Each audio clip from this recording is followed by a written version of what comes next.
ಒಂದು ಡೈಲಾಗ್ ಕೇಳ್ಬೋದಾ? ನಾನು ಡೈಲಾಗ್ ಯಾವತ್ತು ಹೇಳಿಲ್ಲ ರೀ. ಡಿ ಬಾಸ್ ಬರ್ತಾರೆ ಬಿಟ್ಟು, ಇನ್ನೊಂದು 2 ತಿಂಗಳಲ್ಲಿ ಆಚೆ ಬರ್ತಾರಂತೆ.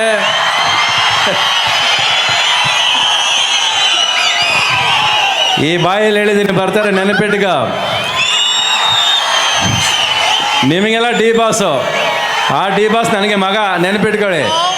ಬರ್ತಾನೆ ಹೊರಗೆ, ಎಲ್ಲ ಬರ್ತಾರೆ. ಒಂದು ಕೆಟ್ಟ ಗಳಿಗೆ ಮನುಷ್ಯನ ಕುಗ್ಸುತ್ತೆ.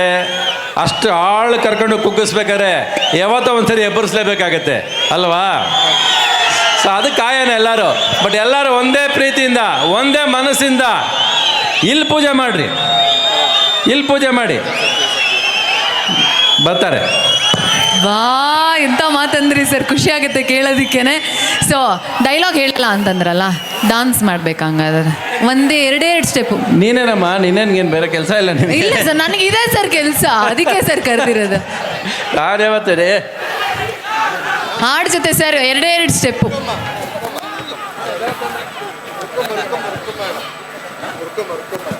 ಸರ್ ಅಷ್ಟು ಜನ ಹೀರೋಯಿನ್ ಜೊತೆ ಡಾನ್ಸ್ ಮಾಡಿದ್ರೆ ಒಂದು ಆ್ಯಂಕರ್ ಜೊತೆ ಒಂದು ಡಾನ್ಸ್ ಮಾಡ್ಬೋದಲ್ಲ ಸರ್?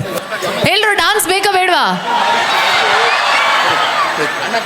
ಸರ್? ಬರೀ ಹೀರೋಯಿನ್ ಜೊತೆ ಡಾನ್ಸ್ ಮಾಡ್ತೀರಾ, ಆ್ಯಂಕರ್ ಜೊತೆನೂ ಡಾನ್ಸ್ ಮಾಡ್ತೀರಾ? ಆ್ಯಂಕರ್ ಜೊತೆನೂ ಡಾನ್ಸ್ ಮಾಡ್ತೀರಾ, ಬರೀ ಹೀರೋಯಿನ್ ಜೊತೆ ಡಾನ್ಸ್ ಮಾಡ್ತೀರಾ? ಕಮಾನ್, ಎಸ್ ಬನ್ನಿ ಬರ್ಲಿ, ಜೋರಾಗಿ ಚಪ್ಪಾಳೆ. ಡಾನ್ಸ್ ಬರ್ತಿದೆ sir. Shoe sir crazy sir, ಶೂನು ಕ್ರೇಜಿ, ಸೂಪರ್ ಆಗಿದೆ. Okay, ready, music please. Song ಯಾವುದು ಸರ್? ಕರುನಾಡೆನಾ? ಯಾವ ಸಾಂಗ್ ಅಣ್ಣ? ಯಾವ್ದಾರು ಅವರೆಲ್ಲಿ ಮೈಕ್ ಕೊಡಿ ಸಿಂಗರ್ಸ್.